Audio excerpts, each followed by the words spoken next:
Hello there, and welcome to my first Q&A.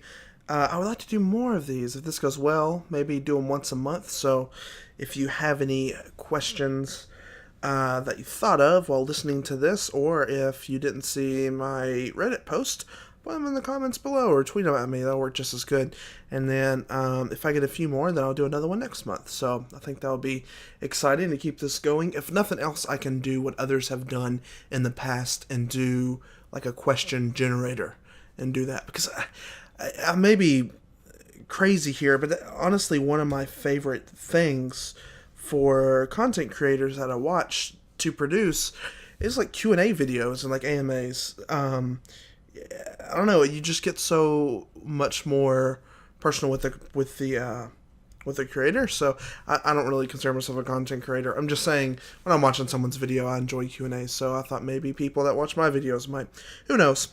Anyways, we are doing this in traditional Muckluck fashion and putting this over some video game footage.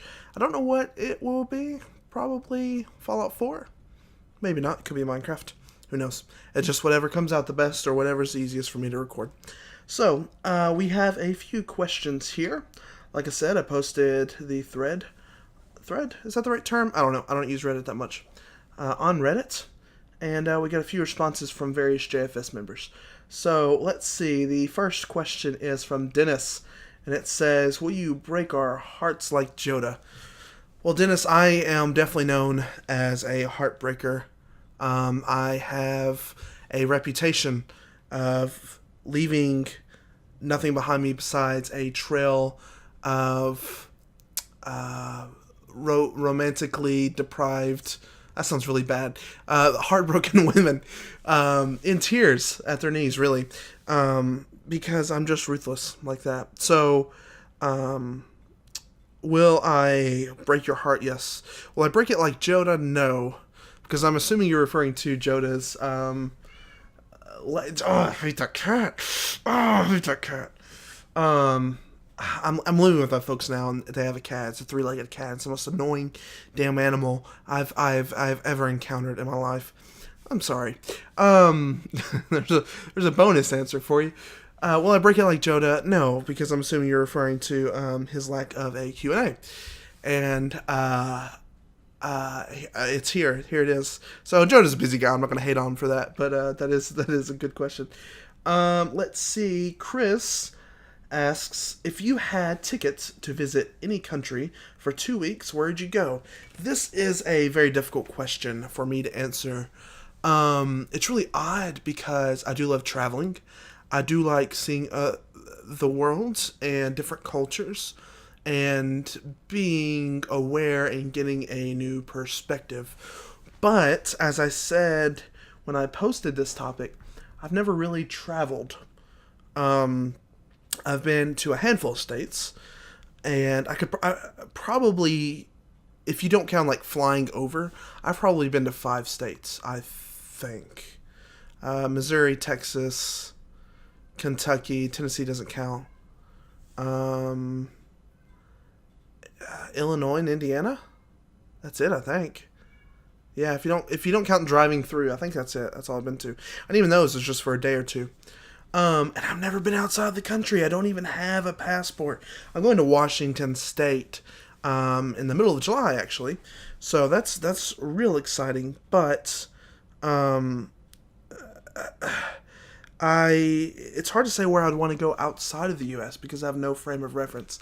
Recently, I've been really obsessed with Eastern, specifically Japanese, dishes and foods, and I've been really enjoying them. And to appreciate those foods, well, from any country, really, knowing more about the culture really makes you understand a lot more about why the things are prepared the way they are, why they eat what they eat. A lot of times it's more than just, oh, we have this resource, so we choose to eat it.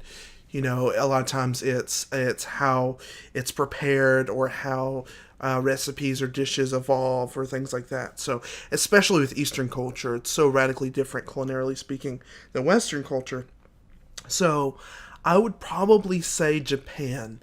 except for there is a huge cultural difference there. So I don't know if I want my first time to be in Japan. I know there's a lot of English speakers. I think pretty much everybody speaks English, I think, right? Um, but if not Japan, I would say um, somewhere really pretty in Europe, like Iceland or Scotland. I would really love to see like all the castles in Scotland or all the volcanic stuff in Iceland. Or my fiance really wants to take me to Italy because she spent like a week and a half in Italy, and oh man, I got postcards and saw the pictures and stuff, and it was beautiful. I would love to go there. And there's a lot of really great Eastern or Western foods too. Like I'm not harshing on them anyway. But yeah, I don't know. It's a mixed answer. It's hard to pick. I would say Japan, Italy, or Iceland or Scotland. One or the other. Probably Scotland between the two of those. So, next up we have one from Fruit, and he asks, "Will you go on a date with me?" Yes, if you pay. I will date just about anybody if they pay. So, pretty easy one there. Ace asks, "What's your favorite JFS moment so far, on or off the Minecraft server?" There's been so many, Ace. So many. There's one on Minecraft server that has always stuck with me on a mixture of embarrassment as well as I feel like I finally became closer to the guys on the server. And that was when I actually bought your old property at spawn and then tried to blow it up with TNT and rails. And it went catastrophically wrong because of server lag. Because it worked in creative just fine. Like, I've done that many times in creative, and I tested it thoroughly, and it went really well. If a little bit went wrong, I can see why, but nothing. It took try after try, and it went so bad.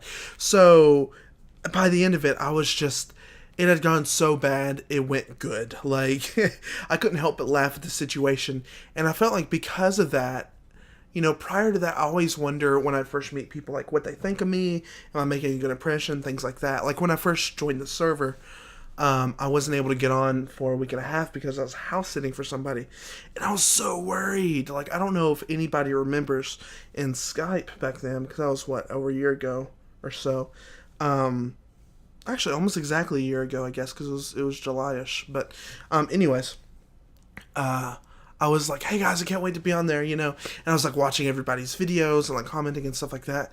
And I was like, "Oh man, I hope they don't think like I'm taking this for granted, not joining the server." But everybody's super chill, and I realize now that that's no way to think. But even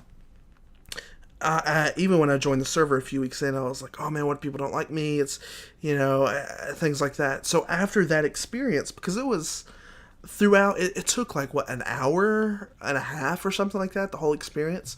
So there was people hopping on the server, there was people in TeamSpeak, and there was probably like 8 people on and off that were kind of involved, and it was just like, well, I screwed up this bad, I can't really get much worse. They're gonna think of me what they think of me, and next thing, like, they have a good time. So there's that. Now, favorite moments, that moment sticks with me the most. My favorite, there's so many in Gmod. There's so many little jokes and quirks and references that have developed that, oh man, if my audio wasn't screwed up for like 2 or 3 sessions when we played that, I would make a highlights video that would just kill me every time I watched it. There's been a few moments I have recorded and posted that are hilarious, but there's been more that I haven't. Like, put me in the meat grinder, the Weather falling on me, Weather's body just falling on me, the Newton launcher thing on the like the bedroom map. Oh man, and just so many just jokes, and it was just a general like feel good, like let's have a good time. Basically, I always walked away from Gmod either being incredibly salty or having a really good time and having some like really good memories. So I can't pick from those by no means because there's just so many good ones. There's been times where I have choked from laughing so hard. So that's a good question. Hills, my good buddy Hills asked me what are my favorite movies. He just says. I have several. I can go on and on about. I have two tied for first, pretty definitively. And that is Scott Pilgrim versus the World. Fantastic movie. If you haven't seen it, it's great. It's action packed. It's got great music. It's got Michael Cera. Who's Scott Cera? And it's directed by Edgar Wright, my favorite director. He did the Cornetto trilogy, which is Shaun of the Dead, Hot Fuzz, and World's End. And he just came out with Baby Driver, which I haven't seen at the time of this recording. So I'm excited to see that. That might be my new top 10. So I love that movie. It's tied for first with The Fall, which artistically, maybe not writing wise, because Scott Pilgrim's really well written, but objectively, The Fall is probably a better movie. I'm not saying by any means that Scott Pilgrim is the best movie. It's my favorite movie, and same goes with The Fall. The Fall is the most breathtakingly beautiful movie I've ever seen. It was filmed in it was over a dozen countries. It was 17 countries across 5 years. And the cinematography and costume design is like nothing I've ever seen in any movie prior or since. And it's so well written. It's based on the 20s, and it is a silent film stunt actor who gets in a terrible accident and crushes his legs and is unable to walk, and he's bedridden in a hospital, and his girlfriend leaves him for the lead actor of the same film. And he befriends this little girl in this hospital to do various tasks for him because he can't get up, he can't do anything on his own. It's Lee Pace. It's got Lee Pace in it. He's a little more notable now than he was then because it was filmed in 2008, I think. But so that's one part of the story. The movie is actually two stories taking place simultaneously. The second half is the story he's telling to the little girl to befriend her. And it's this huge epic of these 4 or 5 characters that are all scorned by this same man, Governor Odious, and they're all trying to get back at him and murder him. And it's a great movie. If you haven't seen it, definitely, I don't know if it's on Netflix or anything, but definitely rent it or find it. It's worth buying, in my opinion. But it's just so good. Okay, let's see, what else do we have? We have another one from Chris here. He says, if you had to know either when you will die or how you will die, which would you pick? Another classic one from Chris, another classic Q&A question from Chris. Not a classic Chris question, I would like to know neither, honestly. I don't want to live life hindered with any sort of knowledge, but if I have to pick, I don't. Let me reread it. I don't want to know how I would die. I definitely don't want to know that because, you would never do that thing if you died in a car wreck. You would never want to drive in a car, and you may die when you're 80 in a car wreck, right? But I'm 23, and I don't want to live the vast majority of my life terrified to ride in a car because I might die. Now, that might be something you accept one day and get over, It's just nice to know. But I think I'd rather know how old I would be. Yeah, because, either when I will die. Oh, when I will die. Yeah, because, if it's inevitable, then I don't mind. And that gives me time to do stuff and whatever. If I die in a week, I would rather, accept that I'm going to die in a week and not live a week in misery, never knowing when my death will be. So, let's see. We have another from Fruit. What is my favorite dish? And he says dish. He doesn't say food. So, if it was food, it would probably be pizza or burgers or lasagna or something like that. but a dish is like a cohesive, like planned out meal, right? Um, I tell you, breakfast food I've really been making a lot recently is eggs Benedict, and I've devised what I want to call country eggs Benedict. So normally eggs Benedict is a poached egg on an English muffin, two halves of an English muffin split open, a poached egg on each half, with hollandaise and usually bacon, but sometimes like Canadian bacon or thinly sliced ham, um, and that's eggs Benedict.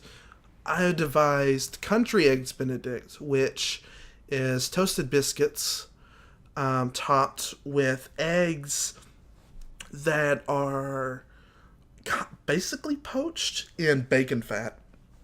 Excuse me. Oh man, I'm getting gassy just thinking about this. So like fry up enough bacon do you have bacon fat to where you can crack an egg in it and it actually does not touch the bottom of the pan. It's fully submerged in bacon fat. Cook that until it's over easy. Put it on top of the eggs. Take your hollandaise, put it on it, and then crumble it bacon. That is so good. Oh man, eggs Benedict is not a healthy breakfast by any means because hollandaise is literally just fat. It's just molten fat. That's all it is. But hollandaise is somewhat difficult to make, so I want to get good at it. So that's like the main dish that I know of that uses hollandaise. So I've been making that a lot. And I tell you what, man, that is good. That is good. But there's too many other. I wouldn't say that's my favorite, but that's currently my favorite. That's the one I've probably been making the most that I really enjoy. All right, we've got a couple more, I think, here. Yeah. So Chris asks, sit or stand? So I don't understand. I'm a big guy. All right, I'm a big guy. And I have been thin before. I lost about 100 pounds once before and got down to like 185. I'm currently like 315 is my weight in pounds. So I'm a big guy. And even when I was thin, or like the weight I should be, I wasn't thin necessarily, I was just average. I don't understand how someone can wipe standing up. Like, standing up and kind of like bending over, I get. Like, I can kind of see that. But like, to me, like, there'd be too much resistance. Stuff could just like get caught up in there, in between the cheeks. So I don't understand how anyone can do that. How that is a viable thing. So, I sit. I kind of shift my position, I think, so it's easier to get my hand under. I think most big guys definitely wipe sitting down because there's just so much more mass there that it's harder to wipe standing up. Too much ass mass. So yeah, for sure. I don't understand. And I think, let me be sure I didn't miss any. I think we have one more. Yep, one more, and that is from Lemons, and that is, do I believe in Finland? Controversial question, to be sure. As most people are aware, or some in denial, but as most people are aware, Finland, as well as the moon landing and the Earth being indeed not flat, is fake. It's just untrue. It's a propagated lie, and we're being repressed on a daily basis to be told that, oh yeah, Finland's real. You know, we've landed on the moon. Yeah. So, in that sense, no, I don't believe in Finland. There is hired actors, they're hired by Russia, by the Russian government, to act as Finnish, and I don't believe in it. Now, do I believe in Finland as a group of people? Like, do I think they have the ability to do things? Sure. I mean, they've got a solid career in acting, so why can't they accomplish other things. I believe they can accomplish whatever they want, and I do believe in the Finnish people. But I, however, don't believe that Finland exists. No. That is it for this Q&A session. Actually, went a lot longer than I thought it was going to be. I thought it was going to be like under 10 minutes, so that's good. Again, like I said in the very beginning, I would love to do like these once a month. So if you have any other questions, please let me know below. I will answer them. I will. I promise. Unless it is so vulgar I cannot even read the question, then maybe not. But I'm having a hard time imagining that. So yeah, ask me a question. And thanks for watching. And I hope to see you again. Bye-bye.